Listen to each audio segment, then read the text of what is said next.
Hello बच्चों, आज हम गणित के अभ्यास 4 पर चर्चा करेंगे। मैंने अभ्यास 3 ख़त्म कर दिया था। तो अभ्यास 4 को अगर हम पढ़ें तो इसमें 2 चरों वाले रेखीय समीकरण, इसके पहले हमने पढ़ा था अध्याय 3 में 1 चर वाले रेखीय समीकरण, ये चैप्टर था बहुपद में हमने सिंपल या कह लें 1 चर वाले रेखीय समीकरणों का अध्ययन किया था। ये हमारा अध्याय 4 है जो कार्तिक तल के बाद स्टार्ट हुआ है। इस अध्याय में हम सरल रेखीय बहुपद या एक रेखीय बहुपद के साथ साथ अब 2 चरों वाले रेखीय समीकरण पर भी अध्ययन करेंगे। और इसको पढ़ने के पहले यहाँ कुछ बेसिक चीज़ें हैं जो कहा गया है कि एक चर समीकरण के अध्ययन को पढ़ने के पहले हमें वो सारी चीज़ें पढ़ लेनी चाहिए। जैसे कि यहाँ पहला है 2x + 5 = 0। इसको हमने पिछले अध्याय में किस तरह संख्या रेखा पर दर्शाया था। समीकरण का मूल है -5। जब हम x का पक्षांतर करेंगे तो ये हो जाएगा, यहाँ देखिए मैं इक्वेशन ले रही हूँ, 2x + 5 = 0। हम जब इसे पक्षांतर करेंगे तो x बराबर हो जाएगा, मैंने कहा था प्लस का -5, यहाँ गुणा है तो भाग, -5/2, x बराबर -5/2। अब अगर इसे और हम सरल करना चाहें तो ये होता है 2 सही 1/2 -1/2। अब चिन्ह से ये प्रतीत हो रहा है कि ये माइनस संख्या रेखा अगर खींचें तो यह माइनस की दिशा में जाएगा। ये -1, -2, -3, -4 और -5।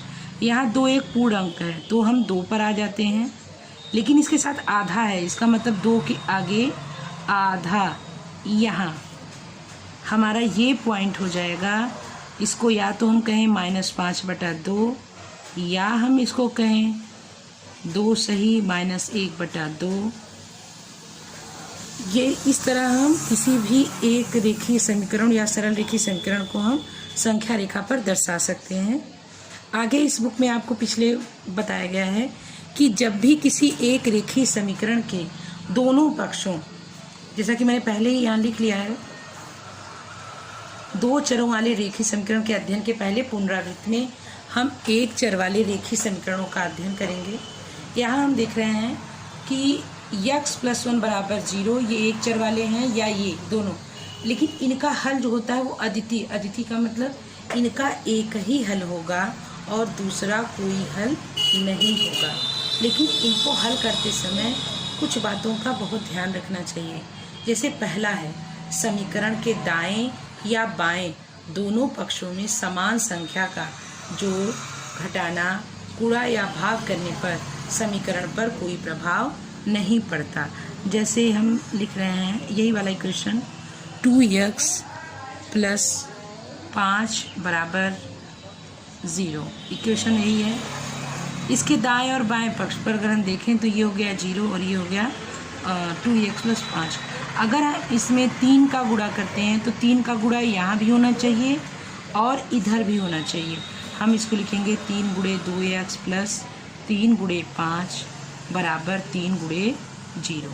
इस तरह हम देखेंगे कि इनका मान आपस में बराबर होगा, अर्थात समीकरण पर किसी भी एक अंक के दोनों पक्षों में गुणा मैंने किया है, चाहे आप कोई अंक जोड़ लीजिए, चाहे घटाना करिए, चाहे भाग दीजिए, दोनों पक्षों पर इसका कोई प्रभाव नहीं पड़ता। प्रभाव तब पड़ेगा जब हम केवल एक पक्ष पर ही गुणा करेंगे और दूसरे पक्षों पर गुणा नहीं करेंगे या जोड़ घटाना भाग नहीं देते हैं। तो हल करते समय हम ऐसी प्रक्रियाओं का ज़्यादातर प्रयोग करेंगे, इसको ध्यान में रखिएगा। अगला है, किसी भी अज्ञात राशि को हम x, y या दूसरे किसी सांकेतिक अक्षर S, T, U, V, P, Q में दर्शाते हैं, लेकिन ज़्यादातर हम किसी भी अज्ञात राशि को x और y का प्रयोग करते हैं। अगर अज्ञात राशि का और स्पष्ट मुझे आपको समझाना हो तो मैं आपको कक्षा 7 की बात करती हूँ। जब आप पढ़ते थे कि एक कमरे को एक आदमी इतने दिन में कर लेता है तो 4 आदमी कितने दिन में करेंगे। वहाँ आप कितने दिन को जो आपको पता नहीं है उसको आप x मान लेते थे। इसी तरह आप मान लेते थे पिता पुत्र की आयु वाले सवालों में आप पिता की उम्र x मान लेते थे और पुत्र की आयु उसी तरह कुछ और मान लेते थे। तो इस तरह हम अज्ञात राशियों को छोटी क्लास से ही पढ़ते आए हैं। तो ज़्यादातर अज्ञात राशियों को x y में दर्शाते हैं, जबकि इस पर कोई पाबंदी नहीं कि किस अक्षर से हम दर्शा सकते हैं। हम जिस अक्षर में भी सुटेबल हो उन अक्षरों से इनको दिखा सकते हैं। इसके लिए एक एग्जाम्पल दिया हुआ है, कुछ आपके कक्षा 7 से मैच कर रहा है, बुक वाइज है। नागपुर में भारत और श्रीलंका के बीच खेले गए एक दिवसीय अंतर्राष्ट्रीय क्रिकेट मैच में 2 भारतीय बल्लेबाजों ने एक साथ मिलकर 176 रन बनाए। कितने बल्लेबाजों ने? 2 बल्लेबाजों ने एक साथ मिलकर कितना बनाया? 176। अर्थात इन दोनों ने कितना बनाया हमें नहीं पता, लेकिन मिलकर बनाया 176। तो कितना बनाया ये हमें पता नहीं है अलग अलग। तो हम क्या करेंगे, अलग अलग ये अज्ञात राशियां हैं, इनको x और y मान लेंगे। अर्थात हम ये मान लेते हैं कि पहले बल्लेबाज ने x रन और दूसरे बल्लेबाज ने कुल y रन बनाए। तो दोनों का योग कितना हो गया? x + y बराबर 176। यदि 2 चरों वाले एक रैखिक समीकरण का उदाहरण है यह ऊपर वाला, इसमें देखिए 2 चर हैं, एक x है और दूसरा y। इसके पहले अगर हम देखें तो रेखीय समीकरण में एक ही चर था 2x। चर या वेरिएबल्स होते हैं, तो यहाँ 2 हैं x और y। तो ये क्या हो गया? 2 चर वाले रेखीय समीकरण हो गए जो हमें पता नहीं है। यह परंपरा रही है कि इन समीकरणों के चरों को x y से प्रदर्शित करते हैं, जबकि हम इन्हें किसी भी अंक से प्रदर्शित कर सकते हैं। अब यहाँ कुछ परिभाषा दी गई है द्विरेखीय की, यहाँ मैंने नोटबुक में नोट किया है। उस समीकरण को जिसे ax + by + c के रूप में ax + by + c के रूप में व्यक्त किया जा सकता हो, जहाँ a, b और c वास्तविक संख्याएं हों, काल्पनिक न हो। वास्तविक मतलब वो 1 2 3 -1 2 3 कर्ण में 3 कर्ण में 4 या 1/5 3/5 इस तरह कोई भी दिखने वाली वास्तविक संख्या हो, और a और b दोनों शून्य न हो। c शून्य हो सकता है रेखीय समीकरण में, लेकिन a और b आपस में शून्य न हो। 2 चरों वाले रेखीय समीकरण कहलाता है। ऐसे समीकरणों को हम 2 चर वाले, पहला चर x दूसरा चर y, जबकि हमने अध्याय 3 में पढ़ा था केवल एक चर वाला x, लेकिन अब हमारे पास कितने चर हैं? x और y।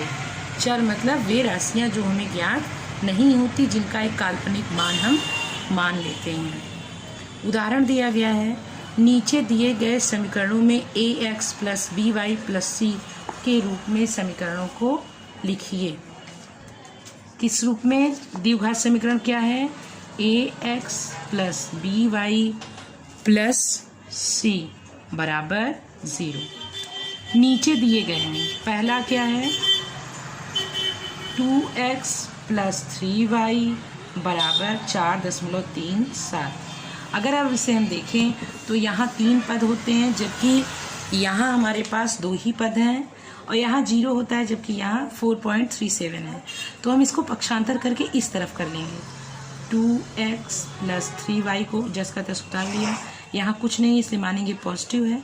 तो अगर इधर करते हैं बराबर के तो ये निगेटिव हो जाएगा, निगेटिव या -4.37।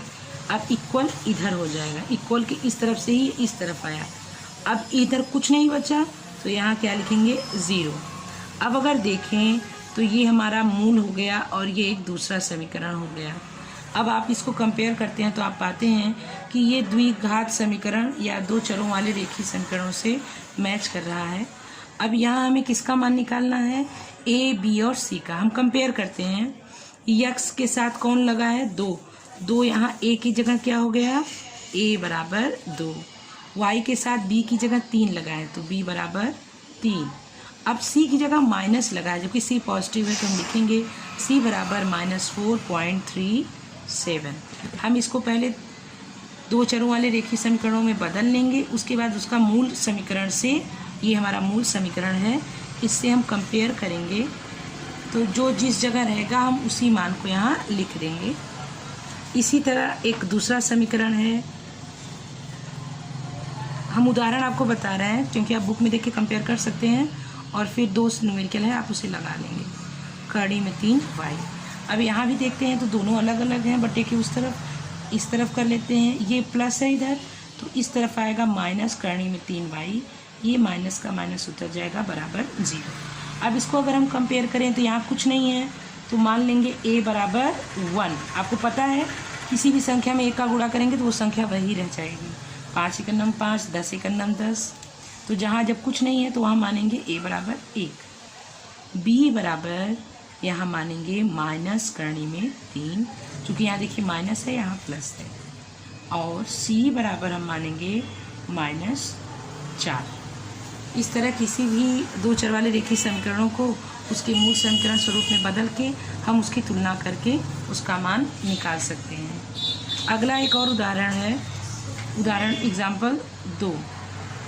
इसमें है x बराबर -5 को किस में बदलना है, ax plus by plus c बराबर 0 के स्वरूप में। अब ये कैसे बदलाएगा, यहाँ हम देख रहे हैं x बराबर -5 है, तो अगर x बराबर -5 को पहले चलिए हम 0 में बदल लें। x बराबर ये -5 है, इस तरफ करेंगे तो +5 बराबर 0, ठीक है। अब यहाँ y तो है नहीं, तो आपको ये भी पता है कि जब भी किसी अंक में 0 का गुणा होता है तो आंसर हमारा 0 हो जाता है। 3 का गुणा होगा तो 0 हो जाएगा। तो हम ये कल्पना कर सकते हैं कि हो सकता है by में y का मान 0 हो, जिस कारण y यहाँ 0 होके ख़त्म हो गया हो। तो यहाँ हम ये लिख सकते हैं कि और x में कितने का गुणा हो कि x ही रह जाए। मैंने यहाँ जो बताया था कि 1 का गुणा होने पर, चलिए यहाँ मान लेते हैं 1 गुणे x प्लस b की जगह हम लिख देंगे 0 गुणे y प्लस 5 बराबर 0। अब हम इसे देखें तो ये हमारे इस समीकरण के मूल स्वरूप में आ गया, ax plus by plus c। ax, अब यहाँ देखिए ax plus by plus c बराबर 0।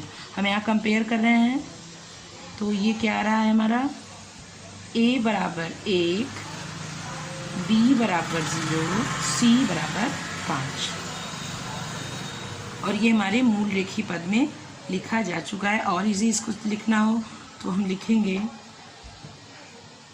1x प्लस 0y प्लस 5 बराबर 0। इसी तरह हम y बराबर 2 को किस तरह हम ax प्लस by करें, y बराबर y माइनस 2 बराबर 0। यहाँ हम मान सकते हैं कि x होगा लेकिन 0 से गुणा होने पर वो 0 हो गया होगा, तो 0 गुणे x प्लस ये y है तो मान सकते हैं कि 1 का गुणा होने पर ये y ही रह गया होगा। ये हमारा समीकरण बन गया। इसी तरह और भी सारे क्वेश्चन हैं। अब 4.1 में है एक नोटबुक की कीमत 1 कलम की कीमत से दुगनी है। एक कलम को निरूपित करने के लिए 2 चरों वाले एक रेखीय समीकरण लिखिए। मान लीजिए नोटबुक की कीमत x और कलम की कीमत y है। एक नोटबुक की कीमत एक कलम की कीमत से क्या है, दुगनी। तो नोटबुक के लिए हमने क्या माना, नोटबुक हम दिखा रहे हैं x से और पेन कलम दिखा रहे हैं y से। तो नोटबुक की कीमत कलम की कीमत से एक कलम की कीमत से, कलम y कलम की कीमत से ये दुगनी है, तो इस पर हम 2 का गुणा करेंगे तब ये दोनों आपस में बराबर हो जाएंगे। अब इसको रेखीय पद में करना है तो हम क्या कर लेंगे, x को इधर करते हैं -2y बराबर 0। c की भी कल्पना कर लें कि c क्या है हमारा, 0 है। ये हमारा हो गया आंसर। एक रेखीय 2 चर वाले रेखीय समीकरण यहाँ बन गए। इसी तरह नीचे का आपको लगाना है, नीचे आप लगा लेंगे। अब मैं वीडियो यहीं बंद करती हूँ। होमवर्क आप नहीं भेज रहे हैं